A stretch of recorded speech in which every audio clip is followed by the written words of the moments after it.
hindi siya balance. So dapat yun, it should be across the four thematic areas na ito ang ginarate, gina-check. And of course, action, no?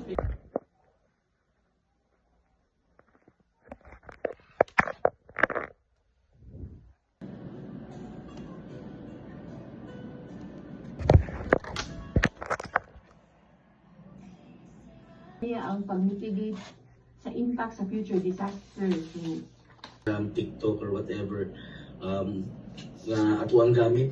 So muna siya dapat nakabutang diha kung again pertaining to evacuation center. So there should always be not only hotline numbers but also kaning mga evac centers na ginakuha na to, gina-establish na to in times of emergencies or any types of incident.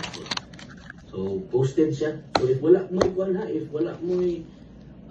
social